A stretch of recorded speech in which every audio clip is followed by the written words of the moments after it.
माता कूष्मांडा देवी की जय। प्रिय भक्तों, आइए जानते हैं चैत्र नवरात्रि के पावन अवसर पर माता कूष्मांडा देवी की पूजा आराधना की जाती है। माँ दुर्गा के चौथे स्वरूप को कासमंडा कहा जाता है। चैत्र नवरात्रि के चौथे दिन की पूजनीय देवी माता कूष्मुंडा है। शास्त्रों के अनुसार कूष्मुंडा शब्द 3 शब्दों से मिलकर बना है। पहला कु उत्सव या छोटा, दूसरा सम ऊष्मा या ऊर्जा, तीसरा अंड यानी ब्रह्मांड गोला, अर्थात वह देवी जिन्होंने अपनी मंद मुस्कान से ऊष्मा ऊर्जा उत्पन्न कर इस अंड ब्रह्मांड की रचना की, उन्हें कूष्मांड कहा जाता है।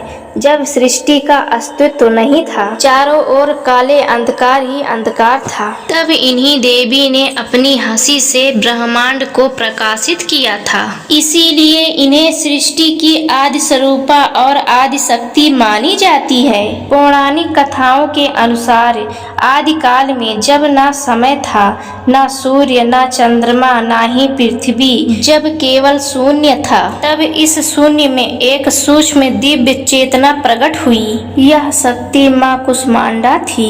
माता ने अपनी मंद मुस्कान अट्टहास से शून्य में स्पंदन पैदा किया। तब इस स्पंदन से ब्रह्मांड के बीज पड़े। उन्होंने अपनी भीतर की दिव्य गर्मी से सूर्य को जन्म दिया और स्वयं सूर्य मंडल के मध्य में निवास करने लगी।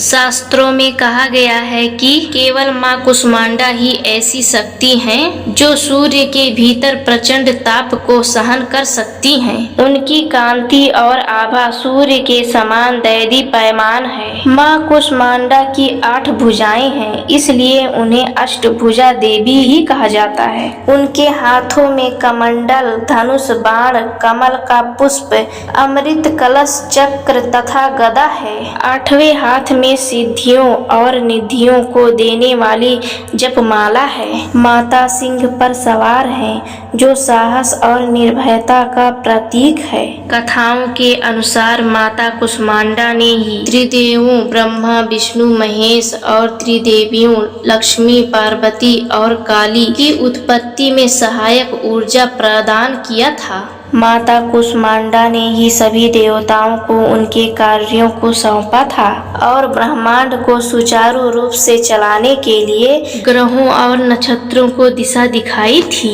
आइए जानते हैं माता कूष्मांडा की पूजा करने की विधि। चौथे दिन की पूजा अत्यंत सावधानी और शुद्धता से करनी चाहिए। सूर्य उदय से पहले उठकर स्नान करें और हरे या पीले रंग के वस्त्र धारण करें। हाथ में जल और पुष्प लेकर माँ कूष्मांडा का ध्यान करते हुए व्रत का संकल्प लें। सर्वप्रथम और उसमें स्थापित देवी देवताओं की पूजा करें। माँ की मूर्ति या तस्वीर को गंगा जल से पवित्र करें। उन्हें कुमकुम, सिंदूर और अक्षत लगाएं। माता को लाल रंग के पुष्प, विशेषकर गुड़हल या चमेली के फूल अर्पित करें। माता को मालपुआ और कौड़ा पेठा को भोग लगाएं। ओम देवी कूष्मांडा नमः मंत्र का 108 बार जाप करें। अंत में कपूर और घी के दीपक से माता की आरती करें। आइए जानते हैं माता को विशेष तरीके का भोग क्या चढ़ा सकते हैं। संस्कृत में पेठे को कूष्मांडा कहते हैं। माता को पेठे की बलि काटकर अर्पित करना अत्यंत प्रिय है।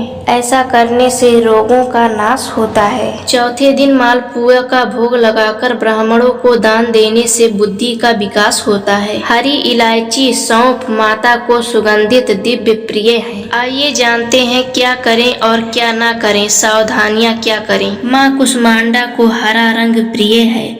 स्वयं भी हरे रंग का वस्त्र पहने और माता को भी हरे रंग की चूड़ियां चढ़ाएं। इस दिन किसी जरूरतमंद महिला को सुहाग की सामग्री दान करना अत्यंत शुभ माना जाता है, क्योंकि माता ऊर्जा की प्रतीक है। इस दिन योग्य और प्रणाम करना स्वास्थ्य के लिए अत्यंत लाभकारी होता है। इस दिन किसी पर क्रोध न करें, न किसी की निंदा करें।